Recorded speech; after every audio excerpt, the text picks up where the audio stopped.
Hey guys, so this week's video is a review of the Fireball Cruiser. Now this is a cooperation between Fireball and some artists. Fireball obviously makes the decks, puts everything together. Artists just supply the graphic. I think they're working with one other artist and they have a similar board, similar specs but different graphic. They're only making 100 each of these boards, and I was lucky enough to get my hands on one of them. I really like the graphic, and I honestly think it's one of the best graphics I've seen on a skateboard, and I'm stoked to own one.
So some specs about this board.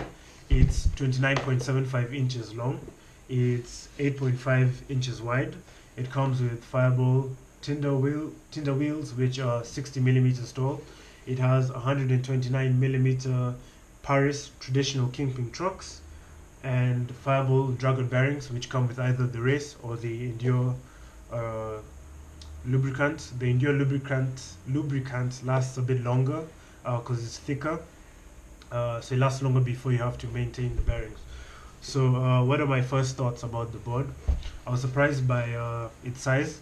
Genuinely thought it'd be a bit longer and wider, but it's really compact, and it's a bit wider on average than most cruiser boards this size. When I first saw the wheels, I expected them to not roll that well because wheels in this height tend to have a harsher ride and reflect more road vibration. And I was interested to skate the traditional kingpin trucks again because I haven't skated some in a while. And yeah, so when I stepped on this board, first thing I noticed was how comfortable it was. Despite being 8.5 inches, I felt at home and comfortable. I think any narrower and my feet would have started to hurt at the after a couple of minutes of riding. But no, this thing felt really comfortable.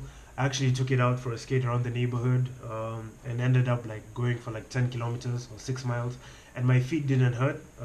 Felt really comfortable, felt at home on the deck, and my feet are size 9.5 UK or size 9 US. No? Yeah, or size 9 or size 10 US, and they felt comfortable and at home on this deck. So it's comfortable. And the wheels really surprised me. Despite their size, they have a really smooth ride and they absorb a lot of road vibration. They also have a really good roll speed, which really surprised me because I wasn't expecting that from a wheel of this height. And I think that's because of how soft the urethane is. Despite being 81A, the urethane is really soft and squishy, so it's able to absorb a lot of road vibration, I think.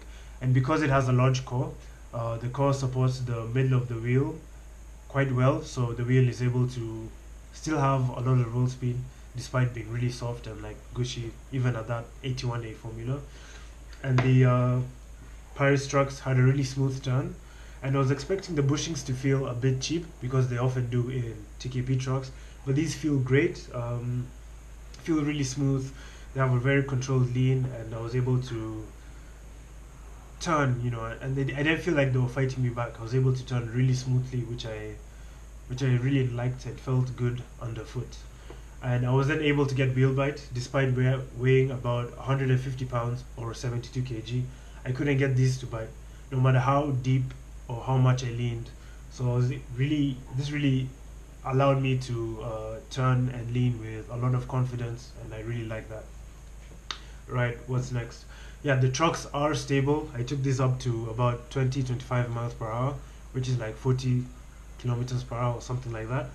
And they were stable. I didn't get any wobbles, and yeah, they were good. If you're a beginner rider, I would not recommend you take this downhill because you might get wobbles. I've been downhill skating for a while. I'm an experienced skateboarder, so I'm able to handle and skate big hills with ease. Right. What's next? Yeah, these wheels are actually designed with sliding in mind, so you can do power slides in them, and they have a really smooth release, and they slide really well. They and kind of glide across the pavement. So they have like, so they're really nice to take on hills and to just bust out a couple of slides. Again, if you're an experienced rider, you might be able to do that with ease. But if you're a beginner, doing power slides, doing stand-up slides will be a lot more difficult. It will be a very steep learning curve, especially with a deck of this size. But you can do it on them, and it does feel great on this deck. The deck does come with a kicktail, and it is useful. I've been using it to get up curbs and get down curbs and stuff, hop over cracks and whatever. The pop is good on like normal asphalt and stuff like that, but kind of feels shitty on concrete and all Calbro roads. I don't know, it just kind of feels like the road doesn't reflect the pop back, and it kind of gets sucked into the road. But it feels kind of fine on other decks. It just doesn't feel right on this, but it feels perfectly fine on asphalt and on other roads, and probably will feel fine at the skate park as well, if you do choose to take this there. Haven't done other tricks with it because I don't do tricks really. I can only ollie. I mean, I can kickflip, but I haven't really kickflipped with it. I haven't tested that. I'm not really interested in that, but I do think it is possible in this, and it is something. But yeah, you probably could do it. The nose is functional, but I don't really see how anyone will ever use this. I think it's just there for aesthetics, to be honest. Maybe if you're gonna do some nose rides or whatever, I don't know. But all in all, it's a great deck. You pay about $110 for this, and I think you get a lot of quality for the small price you pay.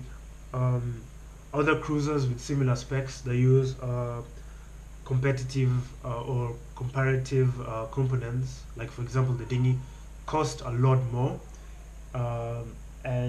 Yeah, but this is really cheap. You get a lot of value for money, and you get high quality components, trucks, wheels, bearings, all that stuff.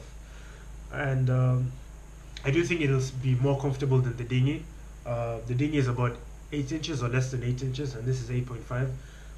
If a cruiser board is too narrow, it's gonna make your feet hurt, and I think this is just wide enough that it's still compact but still comfortable. And yeah, I would recommend this as a great cruiser board for kids. I'd recommend it as a great cruiser if you just need something to get from point A to point B quickly. So yeah, I recommend it to riders of all sizes. If you're a bit heavier, you might not want this. You might want something a bit more sturdy. But I do think it can handle a lot of weight, maybe 200 pounds even. I don't know, 200, 220. But yeah, so all in all, high quality cruiser, great alternative to the dinghy, great value for money, and yeah, if you're thinking about getting one, 100% recommended. One of the best cruisers out there. And yeah, so thanks for watching. Hope you've enjoyed this review. Shout out to my patrons, Kasaja, Mogi, Jed, and Superbad Juju, and thanks for supporting me. If you guys like this review, leave a comment, tell me something nice, talk shit, whatever, just say something. Thanks for watching.